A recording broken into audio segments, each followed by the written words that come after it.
Bismillahirrahmanirrahim. Wa buskun, dan meludah, fi sholatihi, di dalam sholat, wa kaza, begitu juga kharijuha, di luar sholat. Amaman, meludahnya ke depan,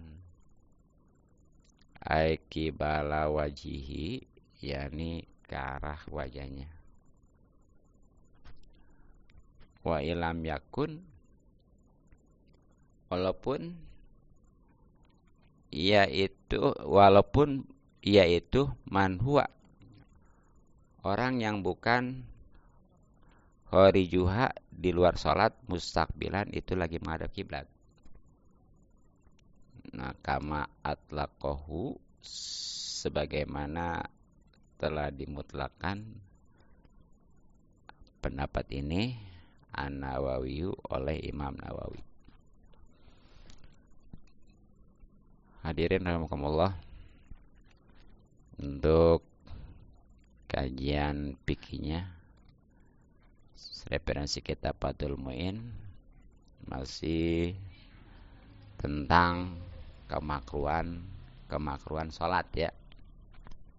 Ingat, makruh ini walaupun enggak membatalkan sholat nih, tapi bisa menghilangkan pahala sholat. Ya, kita kan sholat itu pengen dapat pahala, pengen sah ya, pengen dapat pahala, ya buat bekal nanti ya. Walaupun hakikatnya untuk bisa selamat dari neraka dan masuk surga itu dengan rahmat Allah, tapi meraihnya dengan pahala ibadah kita itu. Nah, di antara kemakruhan sholat ya, yang harus dihindarkan nih. Jadi walaupun makruh, perhatikan ya, kita hindarkan, adalah meludah. Ya, walaupun di sini meludahnya bukan di dalam sholat aja, ya, termasuk di luar sholat, atau apalagi di sholat mah ya. Nah, ya tentunya meludahnya ke arah depan, gitu. Ini kalau nggak bersuara tentunya, kalau bersuara mah batal. Banyak apa? Itu batal semua. Gitu ya. Dan ini ingat, makruh juga kalau sholatnya bukan di masjid. Kalau di masjid mah, atau nanti ada ya pembahasannya nih, yang jelas haram. Ya, kalau meludahnya sholatnya di masjid. Nah, ini bagaimana kalau bukan lagi sholat ini mah? Ya, dan enggak menghadap kiblat pastinya. Ya kan, kalau sholat udah pasti nggak ada kiblat ya. Ya, emang itu diantara kurang adabnya itu kan, dia meludah itu ke arah kiblat gitu ya. Ya, arah yang paling mulia gitu. Nah, ini mah di luar sholat ya, walaupun dia lagi nggak ngadep kiblat pastinya ya. Tuh, wa ilam yakun, walaupun tidak manhua, orang itu kharijuha, di luar sholat, mustaqbilan ya, nggak ngadep kiblat gitu, tetap aja gitu ya. Itu hukumnya makruh, sebagaimana pendapat yang sudah dimutlakan oleh Imam Nawawi gitu, ulama mujtahid fatwa dan tarjih ya, yang bermadzhab Syafi'i. Wa yaminan, dan meludah ke arah kanan. Tuh, jadi bukannya ke depan aja. Yang namanya meludah itu yang makruh, baik di luar sholat, apalagi ketika sholat mah ya. Ini termasuk ke arah kanan juga nggak boleh, itu makruh. Kalau orang dulu mau ngomong nggak boleh aja lah. Dulu makan nggak ada istilahnya makruh haram orang dulu mah. Asal itu udah nggak boleh, gitu aja ya. Pemali gitu ya. Iya, tuh, iya. Tuh, umpamanya kita duduk di pintu tuh, pemali ya. Gitu. Padahal mah di sana yang ngewarisin miskin ya.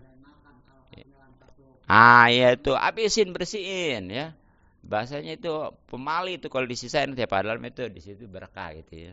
Iya, bagusnya dihabisin yang begitu. Itu jadi itu ya. Yang namanya meludah makruh ini kalau di luar masjid ya.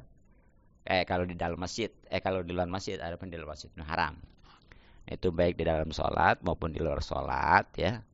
Baik ngadap kiblat maupun enggak, pokoknya mah di luar sholat mah kan enggak ngadap kiblat juga ya. Tetap tuh kalau yang namanya ke depan mah itu makruh, termasuk juga ke arah kanan tuh. Gitu. Makanya itu di dalam beluda juga ada adabnya ya, jangan asal puh aja. Ini mah, waduh sembarangan. Nah bagaimana kalau ke arah kiri? Lah ya saron, ya enggak kalau kiri mah, enggak makruh. Itu ya, baik di luar sholat maupun di dalam di dalam sholat ya, asal tadi jangan ada suara. Nah apa sebabnya atau mana nih dalilnya tentang makruhnya meludah baik di dalam sholat maupun di luar sholat walaupun gak ngadep ke kiblat ya, itu ke arah kanan dan ke arah depan gitu ya.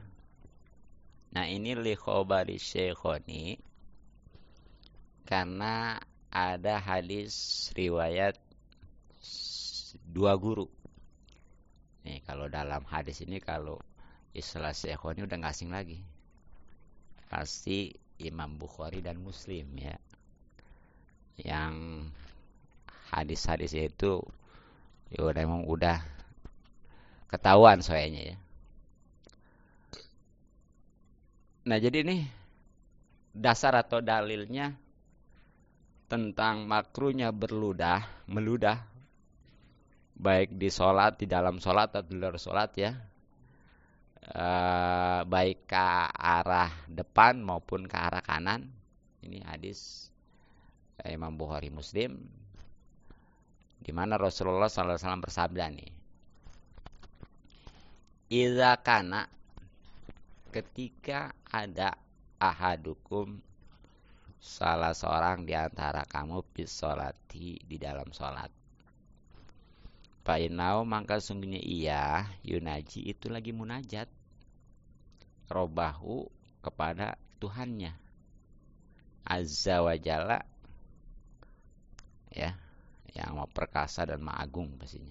Pala ya zukonna, maka jangan meludah ya.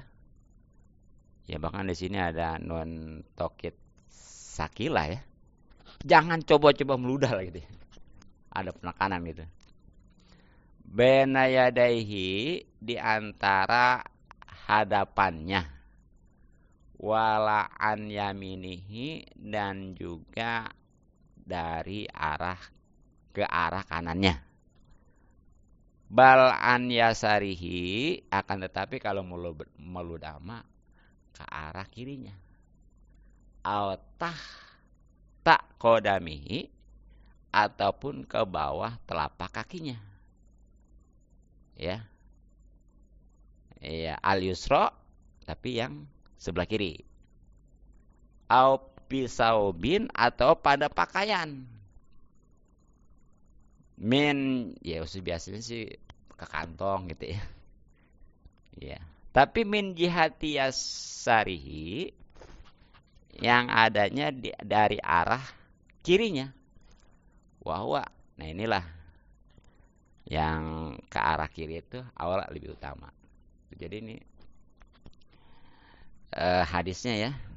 Ini pemberitahuan sekaligus peringatan ya dari Rasulullah SAW. Jadi ketika salah seorang di antara kalian, khususnya kita ini ya, di dalam sholat itu hakikatnya lagi munajat. Tahu munajat? Munajat mah curhat gitu. Kayak umpamanya sih semacam doa gitu ya. Cuma biasanya kalau munajat mah biasanya suka ngungkapin alasannya dulu. Kalau minta mah langsung aja. Ya, seperti ke orang tua umpamanya gini. Minta gitu ya. Kalau munajat mah saya lagi begini begitu, coba minta gitu. Iya, supaya lebih meyakinkan. Jadi itu hakikatnya ya. Orang yang sholat itu lagi munajat dengan Allah. Jadi apa namanya perumpamaannya ya, seperti orang yang lagi baca Quran itu hakikatnya lagi ngobrol sama Allah itu ya. Makanya kalau kita pengen, ya bukan berarti Allah itu bisa diajak ngobrol, oh baik gitu ya. Iya, ini mah kita ya kayak kita sholat aja kan, kita sebenarnya mah kudu merasa diawasin ya. Itu walaupun itu memang kita nggak bisa ngelihat, tapi kita punya perasaan lagi diawasin biar lebih khusyuk gitu. Ya kan di awal-awal itu ya, gitu. Nah karena memang orang yang sholat khususnya kita ini itu hakikatnya lagi munajat, ya pasti kan munajat itu berhadapan-hadapan gitu ya. Yang namanya di hadapan kan di depan. Tuh, makanya jangan coba-coba, jangan sembarangan beludah tuh ke depan. Atau samanya bagaimana sih kesannya? Ya orang aja nih kita lagi ngobrol, kita meludah ke depan, atau bagaimana kan? Apa? Gitu ya. Gitu ya. Iya. Ya bahkan ke arah kanan juga jangan. Ya mungkin nanti ada ya alasan kenapa ke kanan itu nggak boleh gitu ya. Nah kalau mau meludah itu ke arah kiri, gitu ya. Atau ya di arah kiri kan ada orang juga gitu ya, ya kan? Iya, yang pasti malaikat kan masih ada ya. Nah kalau itu, nah itu meludahnya ke apa namanya katumit kaki kirinya, gitu, gitu ya. Ataupun yang lebih ini lagi ringkas lagi kepada pakaiannya. Ya biasanya sih orang ke kantong lagi sholat nih, duduk ular banyak ya. Boleh. Hah? Kalau telan sebenarnya mah itu bisa membatalkan. Kalau memang itu mah ya. Iya kalau udah keluar gitu. Jadi yang itu ya kecuali walaupun belum keluar juga, kalau emang ada darahnya, ada najis ya campur, itu bisa batal ini. Ini itu kalau itu ya biasanya sih ya udah itu mah tadi keluarin aja dah. Nah justru ini nih kalau memang jadi pilihan mah dan ini yang utama ya adalah itu caranya kalau lagi sholat mah, kalau meludah mah udah ke pakaian, bisa ke kantong gitu. Tapi jangan berbunyi, kalau bunyi mah batal. Jangan itu batal itu mah. Ada punya ya. Ya makanya kalau ada orang lagi sholat kok meludah ke kantong, jangan aneh, ini ada ya hadisnya ya. Ya kan kalau kita mah pasti masih asing ya. Lagi sholat meludah, apa-apaan itu? Ke kantong lagi. Ih, kan jorok lagi ya. Iya. Padahal sih ada hadis segala. Gitu. Gitu ya. Nah, apa sebabnya nih dalam hadis ini khususnya ya? Walaupun tadi di atas juga sudah dibahas bahwa jangan meludah ke depan atau ke kanan ya. Kalau memang nggak tahan amat mah, kalau meludah ke kiri gitu ya. Nah di sini Qala telah berkata Syekhuna, guru kami. Ingat nih, kata-kata guru kami kalau di dalam kitab Fathul Mu'in itu pasti gurunya pengarang Fathul Mu'in. Makanya kudu tahu nih, pengarang Fathul Mu'in atau Qurratul Ain ya, bukan Qurratul Uyun, beda beda tuh. Kalau Qurratul Uyun mah kitab penganten. Kalau Qurratul Ain mah fikih. Itu matan dari Fathul Muin. Itu juga pengarangnya, Syekh Zainuddin Al-Malibar. Ya. Nah, gurunya itu Ibnu Hajar.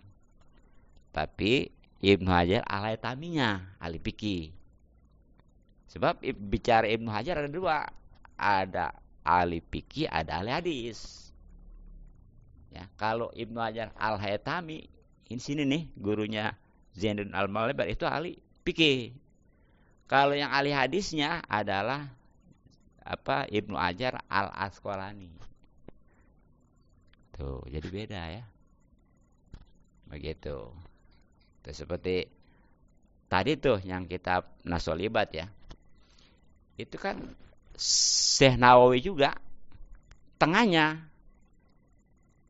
Adapun pinggirnya mah itu pengarangnya Syekh Zainuddin Ibnu Hajar Al-Asqalani. Gitu ya. Gitu. Nah, jadi di sini mah karena ini gurunya Syekh Zainuddin Al-Malibar berarti Ibnu Hajar Al-Haytami ya. Ya kesononya mah kalau mau dirunut mah itu gurunya lagi Syekh Zakaria Al-Ansori terus sononya gitu ya, begitu. Ya alhamdulillah ya dari Syekh Zainuddin Al-Malibar beberapa tingkat ke bawah itu nyampe ke saya gitu ya. Gitu. Itu penting yang namanya sanad gitu ya. Iya bisa dipertanggungjawabkan gitu. Nah kata Syekhuna yakni Ibnu Hajar Al-Haytami wala bauda ya. Dan tidak jauh nih. Bi muraati malakil yamin di dalam menjaga kehormatan malaikat yang sebelah kanan. Duna malikil yasar bukannya malaikat yang sebelah kiri. Itu ya. Nah, jadi komentar daripada Sayyid Ibnu Hajar Al-Haytami di sini ya. Nah, kenapa sih itu meludah ke kanan jangan ke depan, jangan ke kanan ya. Kalau meludah ke kiri aja. Kan kalau bicara kanan kiri khususnya kan masing-masing ada malaikat. Belah kanan ada malaikat, belah kiri ada. Yang kanan malaikat apa? Pencatatan amal baik siapa? Raqib ya. Yang kiri Atid tuh gitu ya. Nah kenapa di sini? Ya tadi kalau memang nggak kuat-kuat mah nggak tahan-tahan mah kalau meludah mah ke kiri aja gitu. Nah karena di sini kata belajar ini ya supaya nggak jauh ya daripada menjaga kehormatan malaikat yang kanan. Nih kenapa nih ya? Tidak yang kiri. Nah gini izharon karena ya di sini menampakkan lisarofil awal tentang kemuliaannya malaikat ya yang kemuliaan yang pertama. Maksudnya mah yang tadi malaikat sebelah kanan gitu. Ya bukan berarti malaikat kiri itu hina, bukan.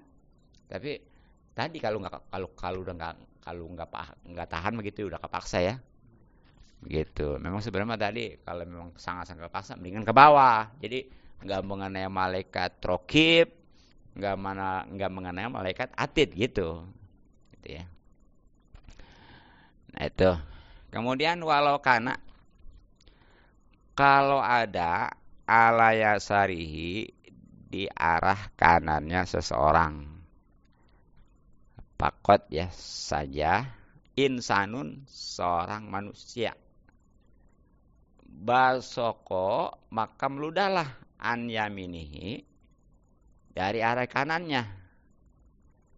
Idza lam yumkinuhu ketika dia itu tidak bisa ayu ti'a untuk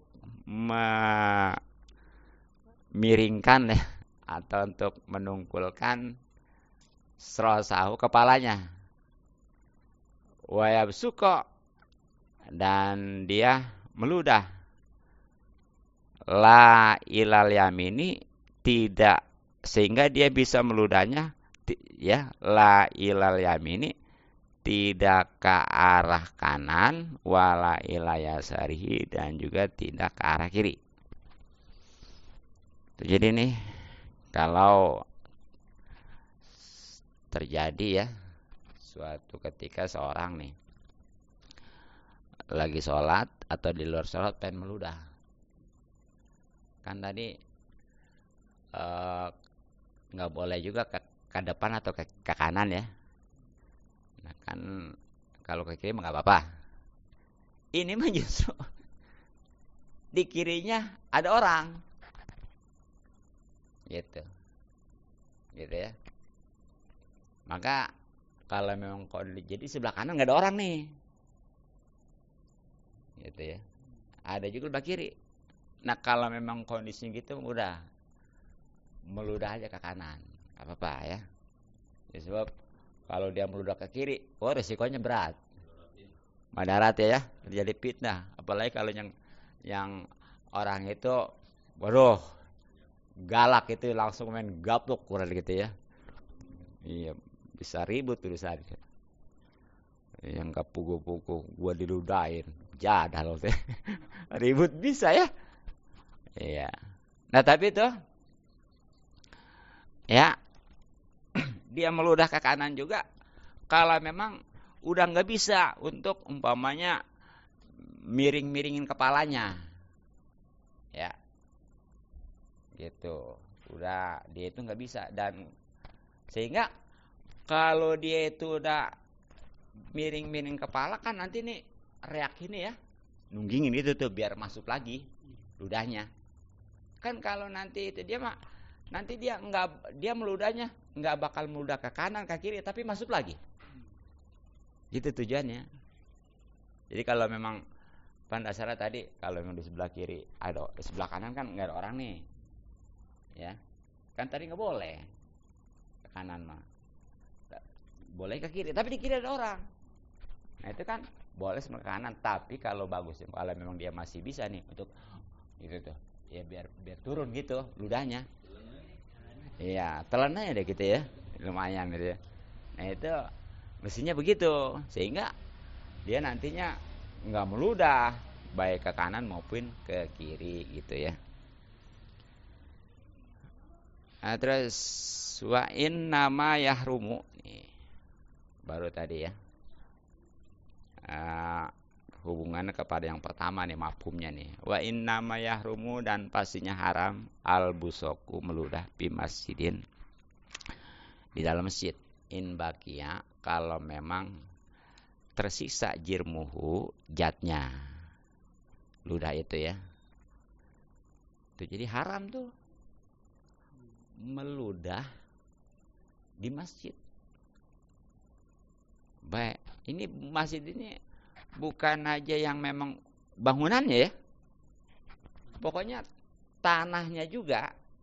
Kalau memang di awalnya wakafnya itu memang buat masjid, itu udah nggak boleh diludahin. Bahkan belum dibangun. Nah ini bedanya tipis tapi pengaruhnya jauh ya. Contoh, ada orang bahasanya gini, banyak ada tanah 1000 meter nih ya. Dia ngomongnya, saya wakafin nih tanah buat masjid. Ingat ya, buat masjid. Itu tanah yang 1000 meter, umpamanya dibangunnya cuma 500 meter yang dibangun.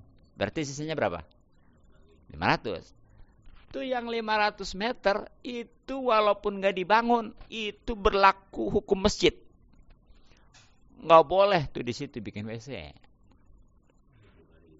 Iya, nggak boleh tuh. Motor juga parkir nggak boleh di situ. Iya, wah itu ini kadang-kadang ada. Tadinya bekas masjid mutlak udah ya, dibongkar dijadiin tempat parkir. Maksudnya apa? Jadi masjidnya maju supaya jadi geser ya. Iya. Ya kalau motor steril mah nggak ada najis nggak masalah gitu ya. Tapi kan apakah itu bisa dipastikan setiap yang masuk tuh motor nggak ada najisnya gitu kan gitu ya. Ya kan sekarang banyak masjid-masjid yang tadinya karena terlalu mepet ke pinggir jalan dibongkar, ya dipajuin. Akhirnya tuh yang tadinya mutlak masjid sekarang jadi parkiran. Benar nggak? Banyak sekarang itu gitu. Gitu ya. Tadi nih.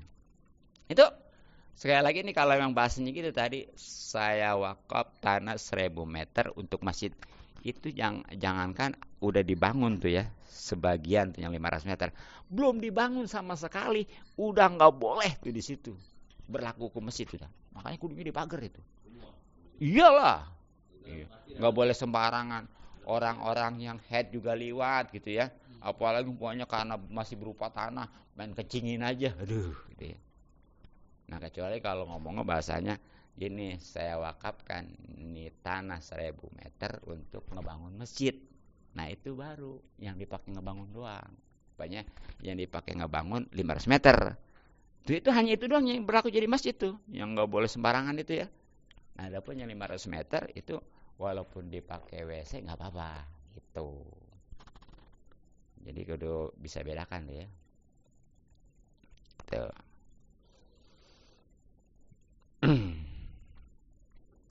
Nah jadi itu hati-hati. Jadi memang ya bangsa panitia apa pengurus-pengurus masjid juga ini kudu tahu ya. Jangan asal istilahnya jadi DKM. Aduh, insyaallah ya. Itu sekarang kan banyak buktinya tuh. Yang tadinya mutlak bangunan masjid ya. Nah, itu ada yang geser ke samping gitu ya. Ada yang geser ke depan kan tuh. Ya tujuannya itu buat parkir tuh. Nah kalau emang dipastikan tuh banyak parkirannya itu, kalau otomatis sendal kan kadang-kadang masuk ya. Gitu. Nanti ada dah tentang sendalnya ada najis bagaimana nanti ya. Kadang-kadang mah waktu itu teh dipakai apa? Korban di situ. Darah segala apa di situ pasti kan? Dipakai ngolain itu ya. Oh, baik. Coba tuh kalau di Haji mah ya adalah ya nanti berlanjut cukup lah ya kalau di apa di jujur itu panjang lah ya sebaiknya kena dah cukup ya mudah-mudahan manfaat wallahu alam bisawab.